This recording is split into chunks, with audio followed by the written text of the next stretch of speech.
All right, we're back on the record on State versus Loyd. He's present with his attorneys. You all ready to go? State Attorney's Office is present.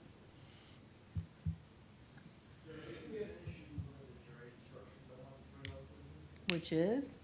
In count 2 for the first-degree murder of the unborn child. Let me get to that one, sorry. Okay, go ahead. If you go down to the paragraph, killing with premeditation in quotation. Uh-huh. Here it says killing with premeditation and injuring after consciously deciding to do so. The decision must be present in the time that it's injuring. Yeah. There's a should be injured. It should be killing, yeah. So for both of those sentences. I'll just reread the instruction to him and direct the jurors to, I'll reread that paragraph and direct them to make the correction prior to Mr. Lenneman starting his closing. Is the jury ready? All right, let's bring them in. Stay recognized, presence of the jury. Defense? Yes. All right, ladies and gentlemen, before we continue with the arguments, we work really hard on these jury instructions, but sometimes there are mistakes on them. If you'll go to the one that is count 2, it's almost at the beginning, murder first degree unborn child.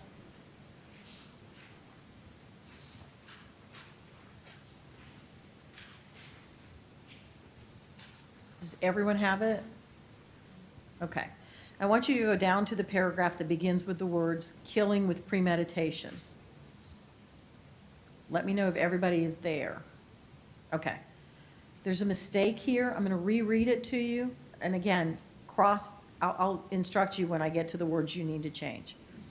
Killing with premeditation is killing after consciously deciding to do so. Cross out the word injuring and write in the word killing, please. The decision must be present in the mind at the time of the killing. Again, cross out injuring and write in killing. The law does not fix the exact period of time that must pass between the formation of the premeditated intent to kill and the killing. The period of time must be long enough to allow reflection by the defendant. The premeditated intent to kill must be formed before the killing. Any further corrections requested by either side at this time? All right. Thank you. Mr. Lenneman, your closing, please. Thank you.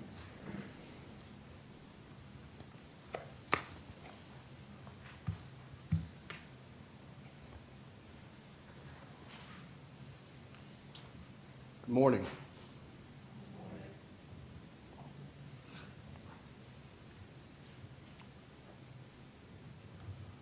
Who is the most powerful person in this courtroom?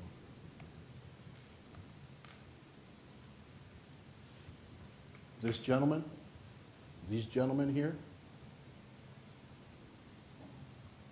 Is it the media that we've heard all about from Mr. Loyd and the distortions and the lies? Are they the most powerful?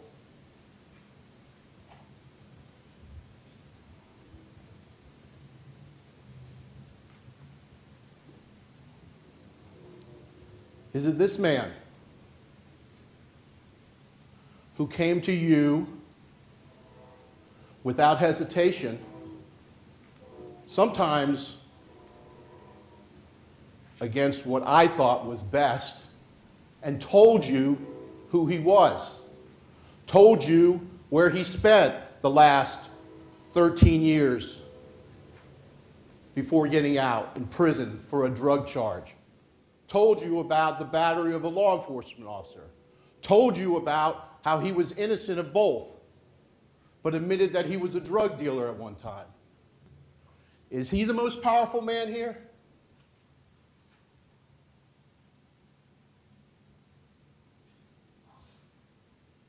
You are the most powerful people here today. Your power is unmatched. Your responsibility is great. And for all the things we went through with the judge and the loss of several jurors, in a couple of hours, it is your individual and collective decision that will affect this community and my client, Markeith Loyd. And so where does responsibility begin? It begins with them and the police and the truth, and not shading what the truth is, like Mr. Buxman a few minutes ago did with this testimony he claimed about the shot going through and through, and you heard nothing, no medical testimony, no medical records, because that's the way Mr. Buxman and the state of Florida has presented this case to you. And the perfect example is State's Exhibit number 14. You remember State's Exhibit number 14. You remember me talking to Ronald about this, how it was created by that man right there. It's his little storyline. He puts it, I think he numbers like 15, 20 things in here because he wants to tell the story he wants. But he couldn't call his lead detective. He couldn't call Detective Savelli, who was the main investigator.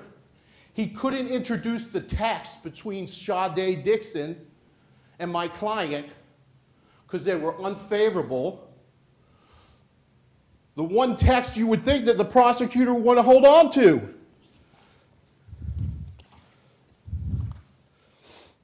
Which my client explained.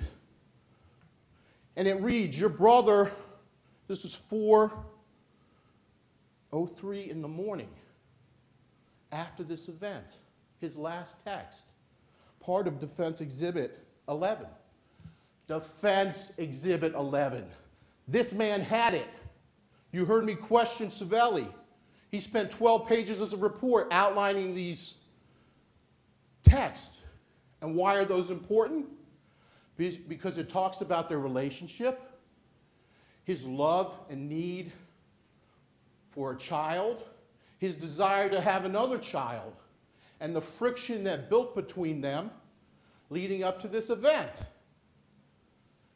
Her eating meat, her smoking weed while she was pregnant, lying. Because Mr. Loyd told you that's what really bothered him, lying. But the last text says, your brother trying to take the gun from me when I wasn't on that and got shot on mistake, so that's why I hit you, because I felt he was gone and you caused this. Why didn't he introduce that to you? Because he doesn't want you to know the true story. He wants to hide from you the truth. Detective Savelli, these prosecutors, they tried to shade this to be a case that it isn't. We spent a week and a half talking about these people and the influence these people have had on this community. And I'm going to talk to you a little bit about Sergeant Clayton in a minute. Many of you knew about this. 60 or 70% of the jurors that came here knew who Markeith Loyd was. And the stories that had been made up, some true, some not true. We know what's not true. We know that after this happened, the press came out under the guidance of the police and said that Markeith showed up like a monster and killed this pregnant woman, this innocent pregnant woman, premeditated, came to the door. And we know that in the light most favorable to them, that wasn't true, because there was a gun involved. And Savelli told his niece, after he confronted his niece and said, these guys are lying on me, I will turn myself in, but they're lying on me. Hey, we can't do anything about that. He knew about that gun. He knew who it belonged to. He knew how it got there. But he made a decision that Markeith Loyd was going to be the villain no matter what. Even though in his investigation, he asked Ron, both off the record and on the record, are you sure you didn't attack him? And why would he say that? What did he know? I mean, certainly he doesn't know that from looking at the gun. Where did he get that information? Is that another thing that the police hid in this case? That he had information from someone else and decided not to share it? I suggest to you that's something you need to be worried about. Because from the beginning, these gentlemen have shaded the truth. There is no question, and I don't want you to believe in any form or fashion, that I don't believe Ron Stewart and Sade Dixon and the mother and the brother, Dominique, suffered because of this. This is a horrific tragedy. And of all the people who got caught up in the middle of this, besides Markeith, Ron suffered the most. But at some point, Ron made a decision. This is unrefuted. 4 o'clock in the morning, and he's mentioning the brother attacking him. They hid it from you. I had to call my own expert. After you know they had an expert, Montgomery, who got all of these. You know their lead detective, who I had to call, had this. They hid it from you. And Ron made a decision for whatever reason. Whether he was upset, whether it was suggested by the detectives, and you know that he was spoken to by Savelli and his partner at the hospital a couple days later about the incident, and that they talked off the record about the incident, because there was discussion that I had with Ron about the distances, where even in the statement that he's given, they're correcting him between 2 to 3 feet, 3 to 4 feet, 5 feet of distances. And he told you unconditionally that when he was asked the first time, and I was honest with you about it, he's in a lot of pain. He's under the care of a doctor. He probably has machines hooked up to him. He gave the information about Markeith's name, his hairstyle. But when asked what happened, he said he didn't want to talk about it. And between then and there, Ron's mother and father visited him. The same father who got on the stand, and I'm sorry, you lost your daughter. But do you make up stuff because you want to kill this man? Because you want the community to authorize a needle in his arm? Is that what you want?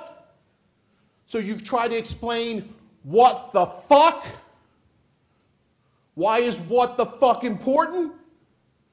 It's important because that's what that man said when he was attacked by Ron. And Dominique, who was upstairs, heard it. And he told the police, I'm sure it wasn't my brother. My brother doesn't curse. I'm sure it was Markeith. What the fuck?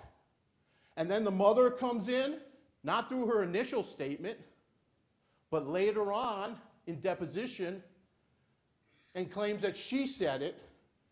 And then the husband comes in and takes the stand and swears to the Almighty God that although he said in his prior statements and depositions, all he heard from her was no, no, no, no, that it was his wife who said, "What the fuck?" I mean, how do we manage this? Our heartfelt condolences and sorrow for the pain of losing a loved one, with the responsibility of the truth. How do we handle this? Not me. Not them. Not the judge. Not the press. You. You have to handle this. This is not a message for the community. This is the truth that we are seeking today. Mr. Loyd took the stand. He told us a lot of stuff that he didn't have to. A lot of stuff that probably rubbed you the wrong way. He masturbates. His relationship with women. Whether you believe he's controlling or not controlling. His statement, 3 or 4 questions into Mr. Ridgway's cross-examination. "So you're the victim, Mr. Loyd. You were innocent when you went to jail." Folks, you know, this is not a colorblind courtroom. Look at him. This man's black. And we know in our community that there is a difference. I'm not playing a race card here, folks. I'm telling you the absolute truth. He said he was innocent of 2 charges that he went to prison for. You can believe him or not believe him. He told you from the time he was 6 or 7 years old, he recognized there was a difference in race. And by the time we get to the point where Sade is killed, we know that he absolutely does not trust the police. Hello? Is he justified in not trusting the police? Maybe. Is that an issue for you to resolve? On some level. Because you have to judge his truthfulness. This is where the truthfulness starts. It starts like 6 or 8 hours after this event happens. A truthfulness they tried to hide from you. This man who gets up here and says, "It's premeditation, it's premeditation, it's premeditation," disregard what he says. He hid that from you. I'm excited for him to get back up here and try to explain it to you. He will. But when he does, it's your job to scrutinize everything he says in the context of your own personal experiences as a human being. When he gets up here and says, the detective didn't bring anything to the game. What did he bring to the game? We brought to the game that clearly he knew that Mr. Loyd had been victimized on one occasion, a victim of robbery.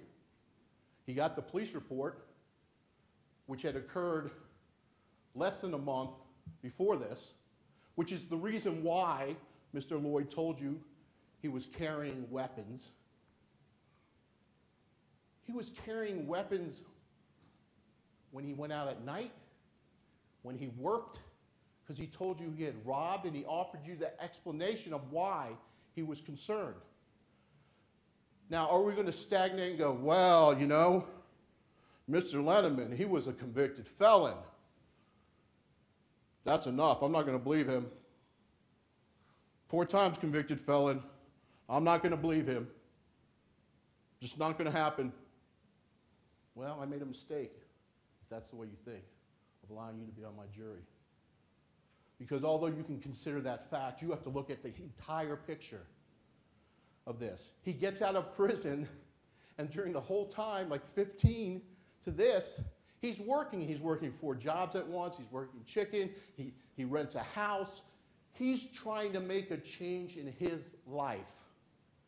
That's what he's doing, trying to make a change in his life. And he wants a family. He wants a family. And so he becomes an avid Facebooker, and he's meeting women.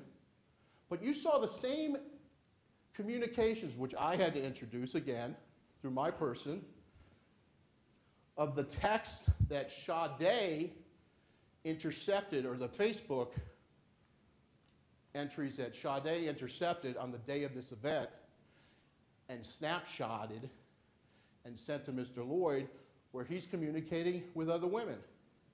And he's saying the same thing. What's your credit score?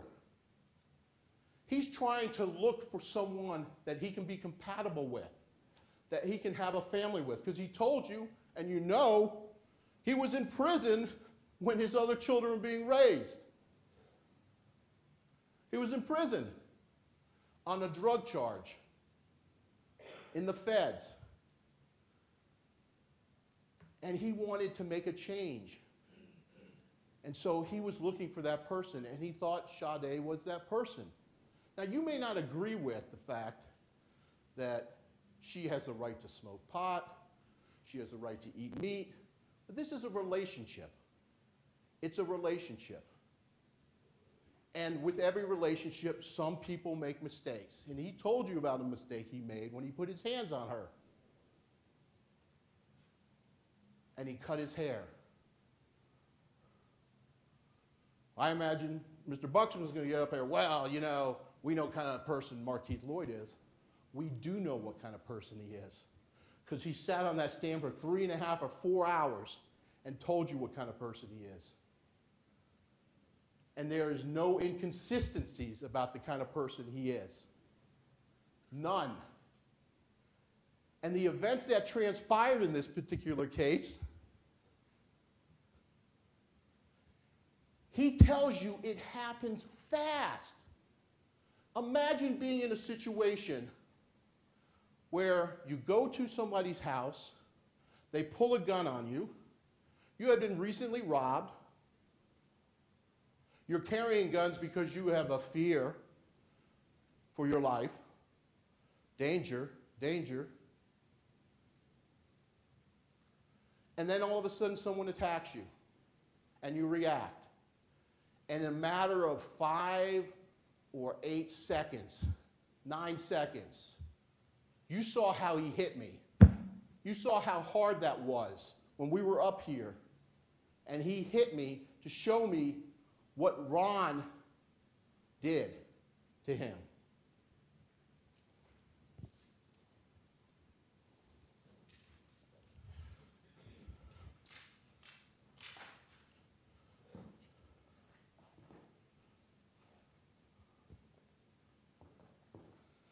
What he said makes absolute sense. He's got no reason to shoot her. He has no reason to shoot her. He has his gun. You have to believe that there's some amplified, angry, upset reason that he wants to shoot her, and there's none. There's absolutely none. As a matter of fact, you heard they were talking. Ron came out, and he told you multiple times. When Mr. Ridgway cross-examined him,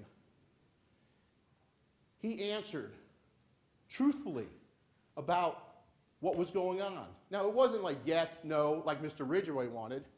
Mr. Ridgway tried to go to get the court to put words in his mouth. He was trying to tell you what happened. And he did tell you.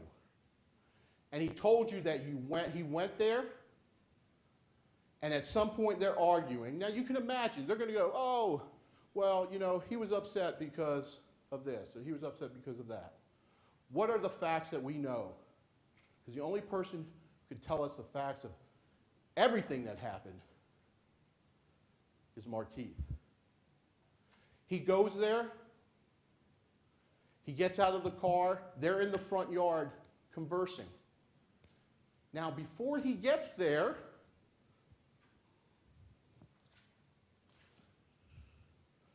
you get to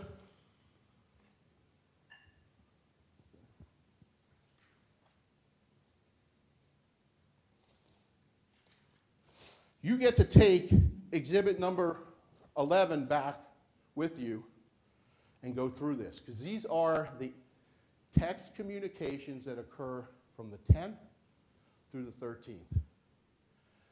And so there is, first, it's right at the time as he testified, they're starting to break up.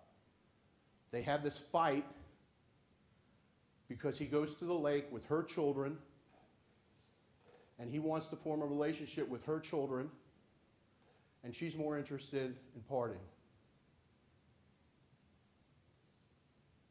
And I'm not going to stand up here and judge her or her character. The facts are she's interested in partying, according to him. And it's consistent. They go back to the house. She's happy now because she got high. He calls her out on it.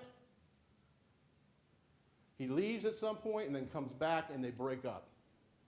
He packs her stuff. She packs her stuff. He takes her home to her house. This is on the 10th. And then you'll see the communications of the texts that are taking place between them. She accuses him of this. She says that. He says this. It's basic relationship problems that they're having. And at some point, she becomes angry. You have a right, personally, to take a step back and go, I'm a woman. A man ever did that to me, I would never put up with that. You have an absolute right to do that. But you need to judge it on the facts and how they play out.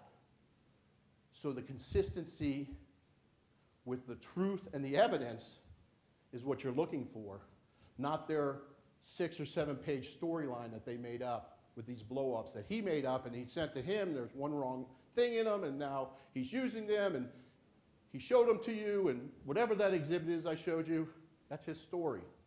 Parts of it are true, parts of it are not true. I entered the original diagram that he did, where he puts, in those diagrams, he puts my client all the way over on this side here, but when he leaves, he claims he goes on this side. That's inconsistent with their diagram. If you look at the shots, these are in defense exhibit. Look at these shots, where they're coming from.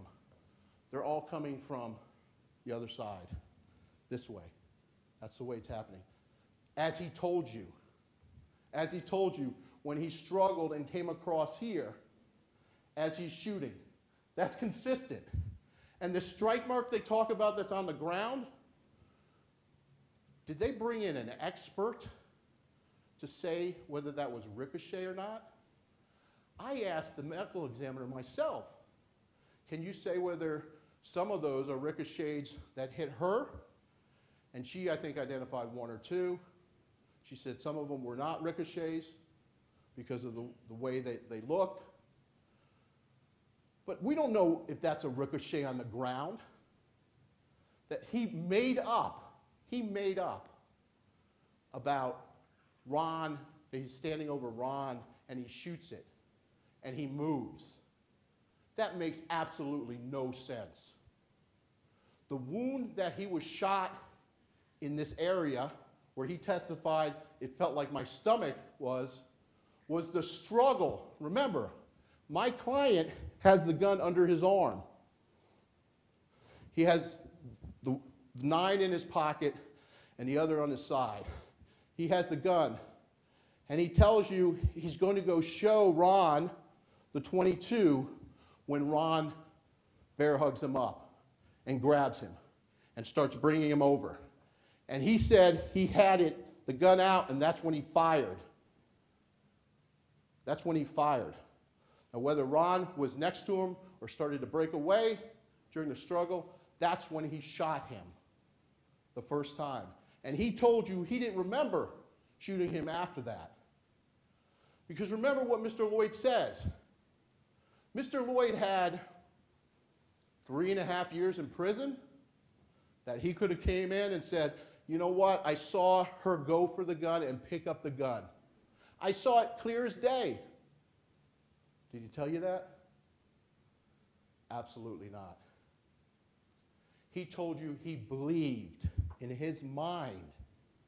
He believed in his mind that she was going for the gun. And this happened in a matter of seconds. So Mr. Loyd already has this heightened sense of fear and paranoia because of the events that transpired around here, because of the events that transpired before, and now you certainly know his life experiences.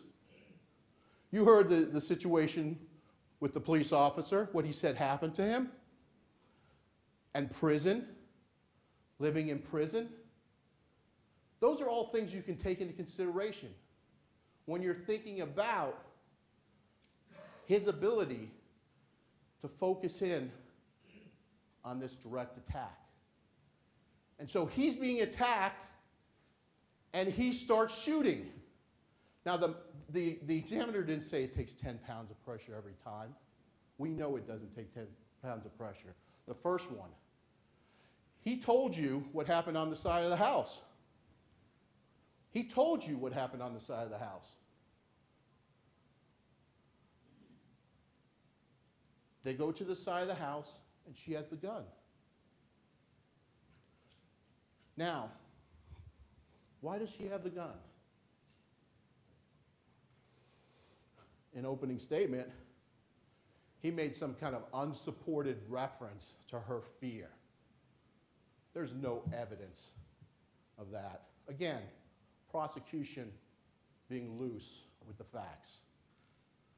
She had the gun because she was angry at him. Was she going up there to get the gun to shoot him? No way. She didn't even really know how to use the gun. We know that now because she didn't put the cartridge in the way it's supposed to be, the magazine. And her brother said that at some point she was asking him to help her learn how to do that. And you saw and listened to the video that we introduced. They had Facebook records. We introduced that, where she's in bed with him, and she's saying whatever she's saying. They're talking amongst themselves, whatever. The point of that is that she reached for the gun, and you saw her with a gun in her hand. All right? And part of that, the reason we put that into evidence was to show you, in conjunction with all the other evidence you heard, that this Sade was not afraid of a gun, and that Markeith knew she had access to guns.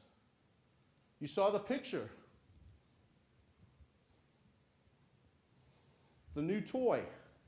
This was on her Instagram. It's introduced through Markeith, not them. You know, I keep saying not them because we live in a community. We want all of our people to be equal.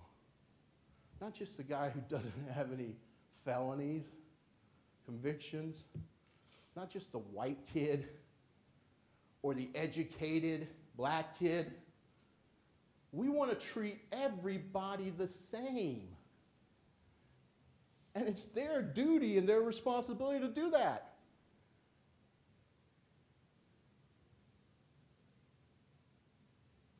This was her toy.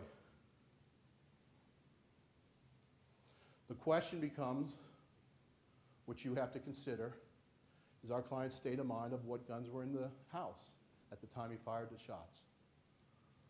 I'm not going to spend a lot of time with that.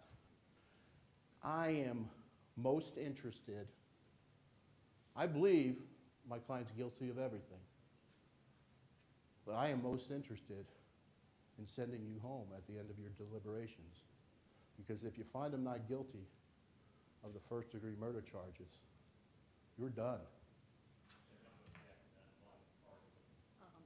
Ladies and gentlemen, that is not the law in the state of Florida, and you are to disregard the last statement by the defense. Go ahead. So you knew that he knew about this weapon. Whether it was in the house or not, he told you he thought. He knew a shotgun was in there, at the very least. And when she went and got the gun, he knew that wasn't in there anymore, because he took it from her. But what's happening here is that she is upset with him because she knows that he's still a little bit of a player. You know, we heard that from him. He didn't hide that from you. He wants to have a relationship. Does he want to have his cake and eat it too? Maybe. I don't know. Men and women are different people in different ways, in different relationships or whatever. Did she have an absolute right to be concerned? Certainly. She certainly did. And so when they break up, in his mind, he's already thinking, and I know there was a lot of talk about this, but here's what his thoughts are. I want that child. I'm going to try to keep her, you know, off the war path for a period of time up to the time that she cannot have an abortion, because she told me that her mom and her grandma wanted to have an abortion, which may not be unreasonable. I mean, you heard me cross-examine her mother about this issue. She didn't say that, but she certainly was not happy with the fact that she was pregnant. Not only that she was pregnant, but that she was pregnant by a man that she thought was way too old for her.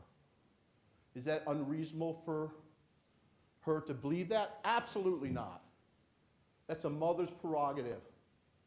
A mother who was raising her other children, a mother who's trying to direct her daughter to a place that's better for her, going to real estate school, making something of herself. This is a mother who absolutely unconditionally loved her daughter and wanted the best for her. But as we know, when we have children, or we are children, people don't always see eye to eye. And she didn't see eye to eye with her mother. She didn't share everything with her mother. She was kind of secretive about things with the relationship they were in. And she wanted to have a child with Markeith. And Markeith wanted to have a child with her. And so when you start thinking about the issues of premeditation and killing the baby, we're talking about minute seconds after he was attacked of opening up the gun and shooting, and his state of mind at the time of the events and shooting. Minute seconds. So Mr. Buxman can get up here and pounce up and down all day long about premeditation. You need to think real time. You need to think state of mind. You need to think what he believed and whether it was reasonable. And that's what the instructions will talk to you about as you're guided through this process of the difference between premeditated murder counts and second degree and manslaughter and other those. Mr. Loyd's not guilty of all of those because of his state of mind at the time. And when he went there and he had this conversation, it wasn't like he's going there with his mindset.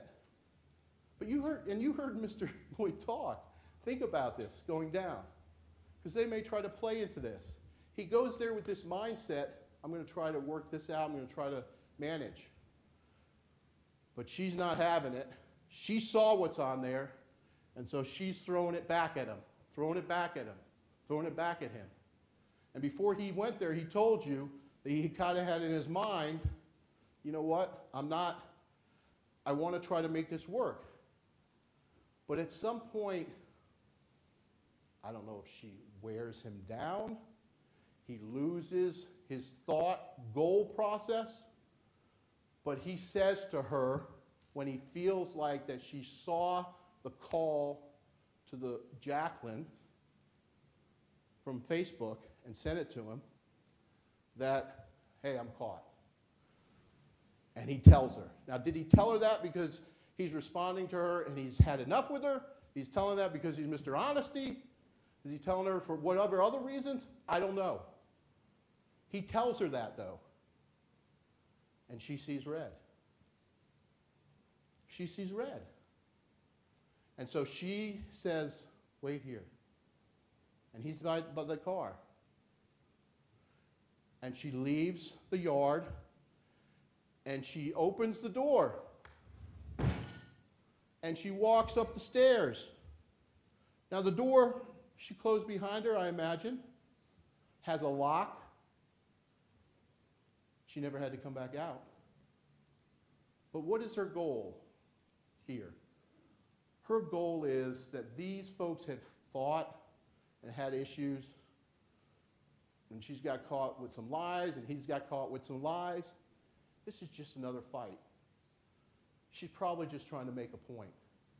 Does she know he has guns? He said maybe yes, maybe no. He took those guns when he would work and go out at night. She wasn't with him before then. She certainly wouldn't have seen them then. But even if she knew he had guns, do you think that she still has a trust feel for him? That she doesn't care, she's trying to make a point? And so that's what she does. She goes upstairs, she opens the box, she takes the gun out. She doesn't put it in all the way, because remember, her mom said that they kept it separate. The magazine and the gun in the box were kept separate. So she tries to put it in, and then she puts it in her pants, and she walks out, down the stairs, and out the front door. And now she doesn't want people to see this fight in action. This is a fight, and she's trying to make a point. How much he hurt her. Because he really hurt her. I mean, she has this child. They talked about having a family. She's living with him. And now he's being kind of cold and distant. And now he's admitted that he messed around. He had done it once before. And so now she tells him, let's go to the side of the house. Over here. And so she walks to the side of the house because she wants to make her point. And so he follows her. He leaves the car because before they're trying to talk, he's trying to reach whatever goal he has. She's trying to reach whatever goal she has. They walk to the side of the house. And on the side of the house is the first time that he realizes that she's got a gun.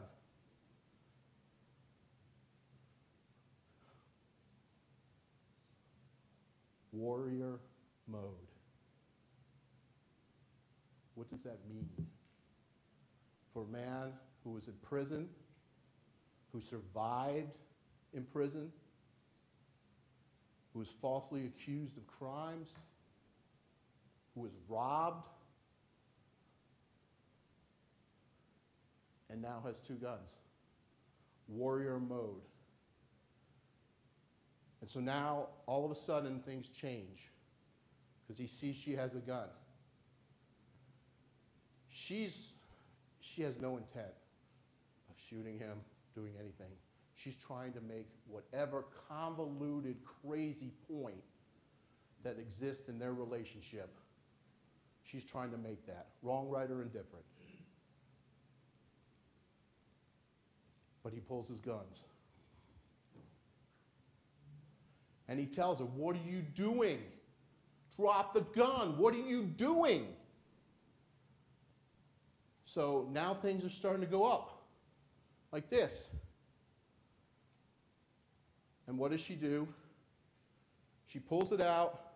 She never points it at him. She starts like this and then drops it. And he pulls the trigger of the .40. But he doesn't pull it hard enough. There's one in the chamber. He never racked that gun. He told you, people in the hood always have one in the chamber. They're trying to use that little gift to get you to fall for premeditation. Oh, he had to rack it. And don't you ever think, I want you to remember Mr. Stewart's testimony. Don't you ever think that he wasn't influenced and led.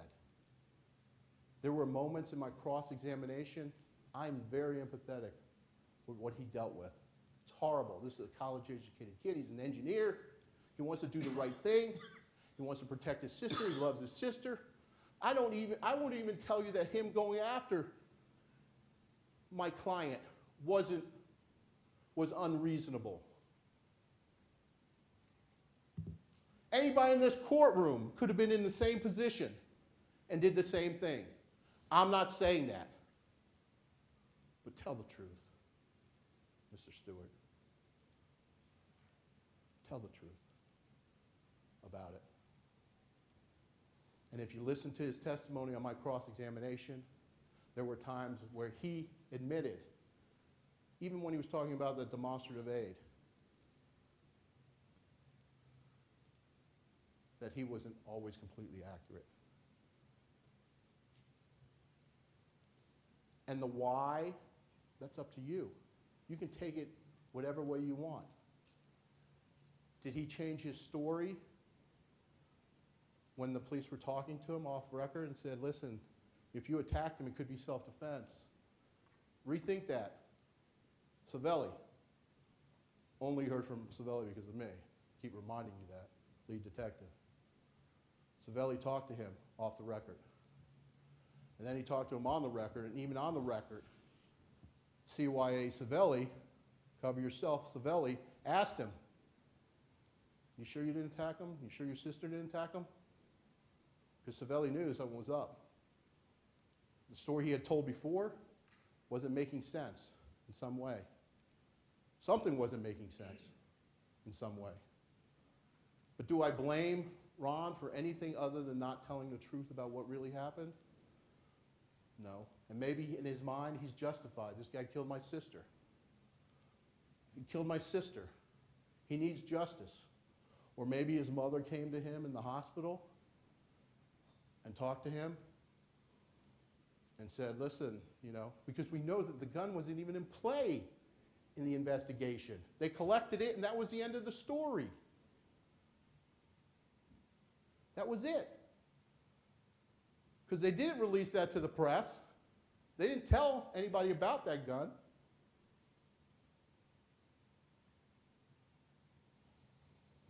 So they come out. She leaves after he picks up the gun and takes it from her. And she goes around the side of the house. And he believes she hits a garbage can. That's the noise that alerts Ron to this. And he goes outside. And he's out there trying to get this straight, end this process. And they both agree, we're done. You know, we don't need you. But at some point, Markeith, maybe not the smartest thing in the world that he did, starts telling Ron the truth. Now, Ron's truth about him saying that there was another woman wasn't what Markeith told you. Markeith told you that she was texting him that she's going to be with another person, and that there was this issue about you're not going to see the baby again, or calling and texting. And so at some point, it gets higher and higher and higher with her. because he says what he says, and then she says, why don't you tell him about what happened on the side of the house? Why don't you tell him you had 2 guns to me? And so now Ron knows he has 2 guns.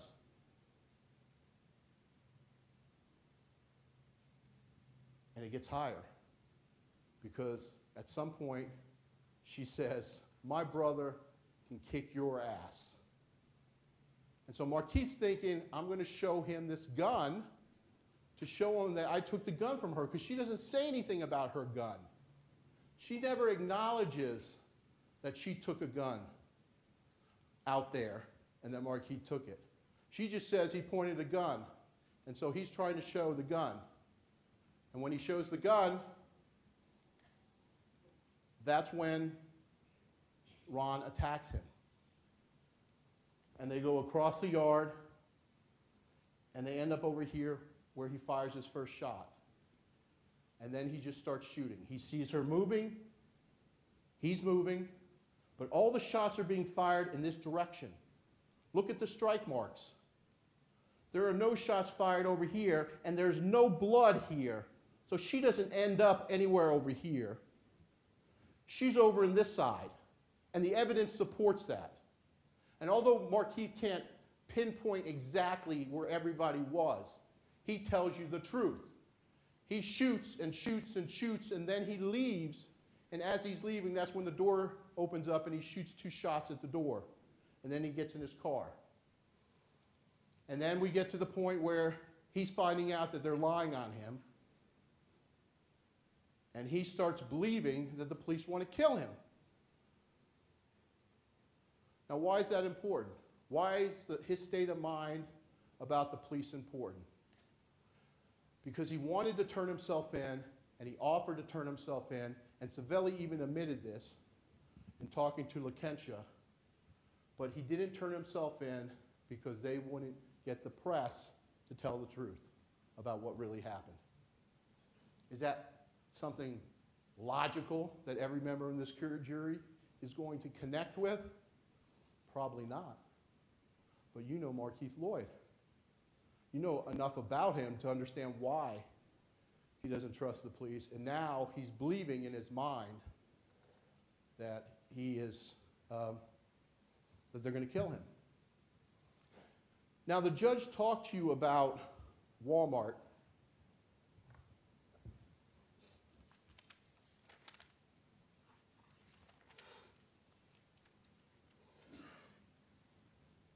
And I got a note from my co-counsel who said that I said he was guilty. If that's what I said, that's not what I meant. It's not guilty on all the counts. Everybody in agreement that it's a mistake? Good with me? Right. I don't remember saying that.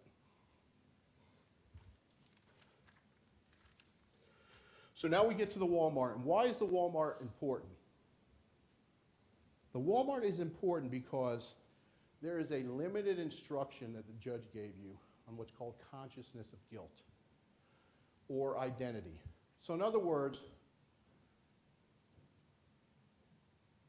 there is evidence that was presented to you that Mr. Loyd went to Walmart and he discharged a firearm, and Sergeant Clayton was involved in the discharge of the firearm, and they recovered the casings from the same firearm that he used in the Dixon case, in Sade's case, and Ron's case at the actual scene of the Walmart. And so they compare those two, and the law allows them to present to you that you can consider, because he was fleeing or acting in a way to get away from Sergeant Clayton, that you can use that to show, number one, that he's the same person that was involved in the Dixon shooting, or number two, that he did so because of a consciousness of guilt, that that's the reason he flees and he shoots in that particular case. That's the only limited purpose that you can use that. And for those of you who said that you knew about the Clayton shooting, you were instructed by the judge numerous times, you can't consider this, you can't consider that, you can't consider it, and you can't. That case will have 12 jurors on another day consider that evidence. It's a separate case, and he has not been tried on that case yet. But I introduced some evidence for you to consider in your decision about consciousness of guilt. The most important piece of evidence is that there is a video, which is the third video I showed you.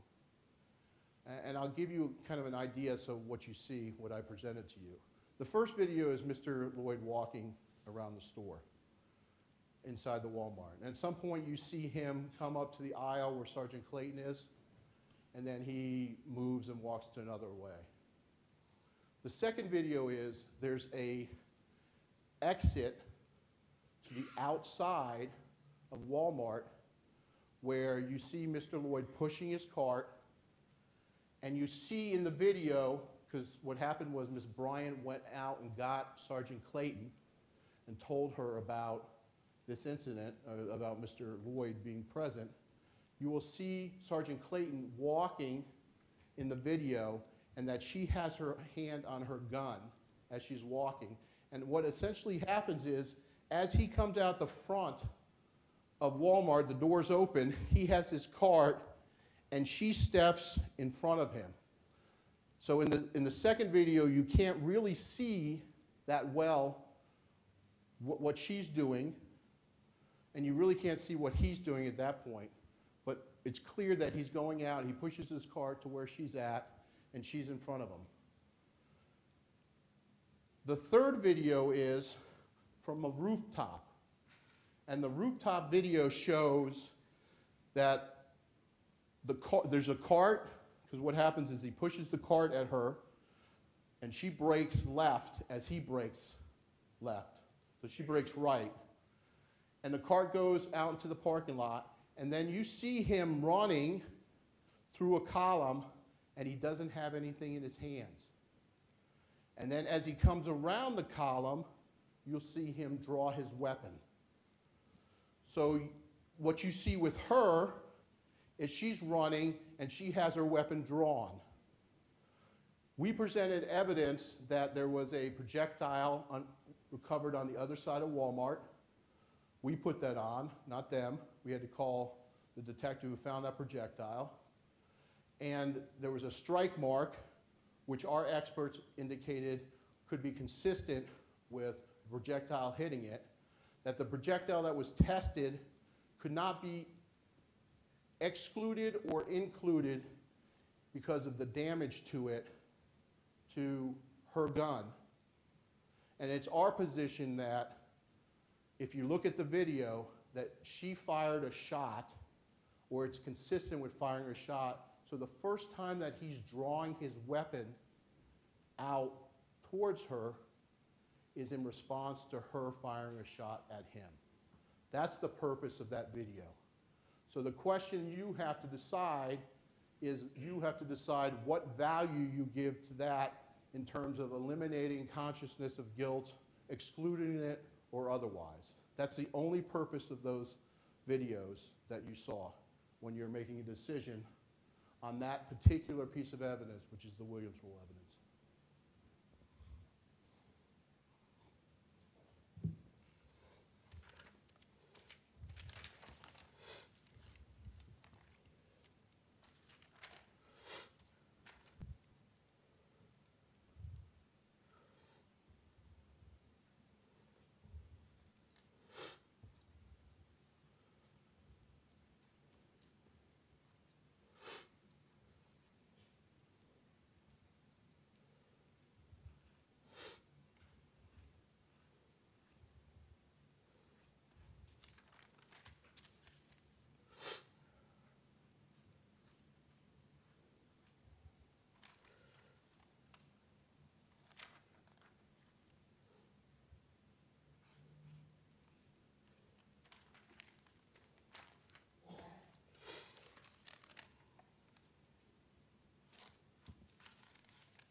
So some of the things that you have to look at also are the facts and circumstances surrounding. Some of this is common sense and some of this was testified to.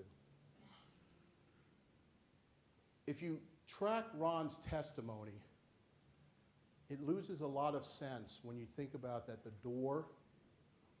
front door was open. Because if the front door was open and he claims that she's going for the door, she should have been inside. End of story. And you heard no testimony that's inconsistent with that, with the fact that the door wasn't open. You heard testimony that when he came out, he didn't lock the door. She clearly came out and went outside before him. There was no testimony from anybody inside the house that the door was locked. So when you think about Ron's testimony about where he says she goes and that she can't get inside the door, it doesn't make any sense based on that. Another important factor that you have to look at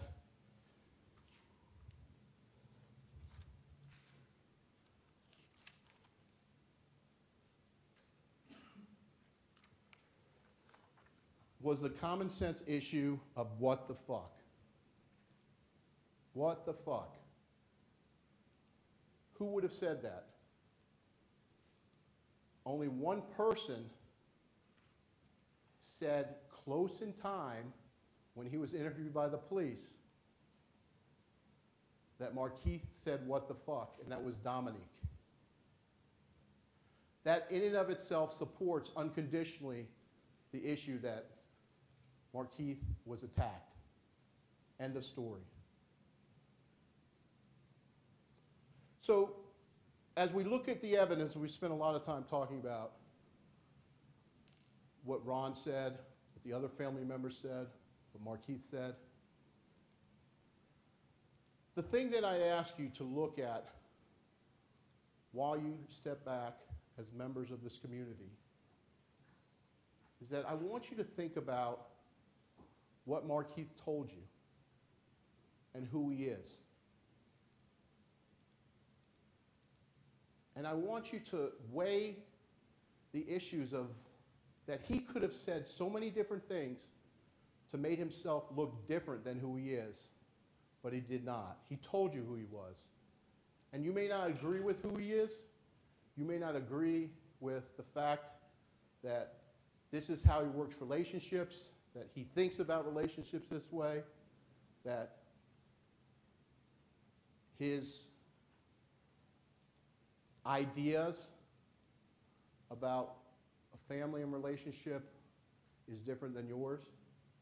The fact that he comes from a different place than you, or you, or you. And I'm asking you to step away from that imprint that we create through them. That he's a bad man, he went to prison, he's a monster, he's this, he's that. And think about what you heard about who he was. My queens, he called them, the girls, women that he liked. My queens. You may not agree or disagree with that. He wanted to have a family. He was working hard. He was trying to make a change in his life. He was a different person. And I'm asking you to keep an open mind as you listen to the evidence. Because I imagine Mr. Buxman's going to get up here and talk about him being a convicted felon, you can't believe anything he said, and blah, blah, blah, and da-da-da. I'm asking you to keep an open mind on all of that. And think about what he told you and what makes sense. And that not every piece of evidence is going to connect, because this is something that happened in probably 8 or 10 seconds. These shots ringing out before he leaves to go to the door. I'm talking about the immediate 8 or 9 shots that occurred within this squared area that we're talking about. We're talking about 10 seconds. And that he doesn't even remember shooting Ron more than once. But he did. And so he's pulling the trigger and pulling the trigger and pulling the trigger. Because his state of mind is that he's being attacked, he's trying to protect himself, he's in fear for his life. She had pulled a gun on him. The gun now is out of his pocket. It's somewhere, and he's reacting. And when you listen to the evidence and look at the evidence, it will become crystal clear that he is not guilty of first-degree murder and the other charges. Thank you. Anybody on the jury need a break? Hold on, Judge. Before I go, my client's asking me to come over. If I can have a second.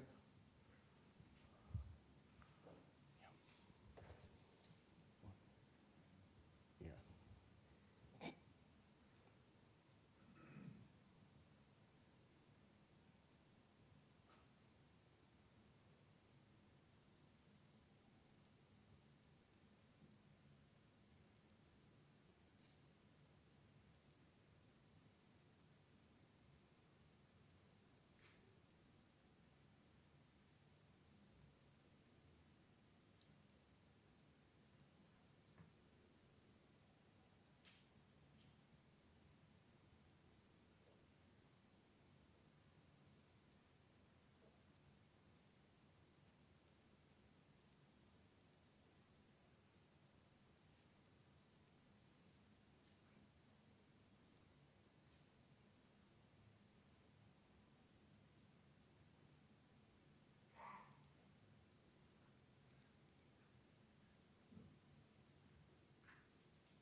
I was reminded that Ron apparently was the only person that said Sade was banging on the door, asking to get in, and that nobody in the house ever heard that.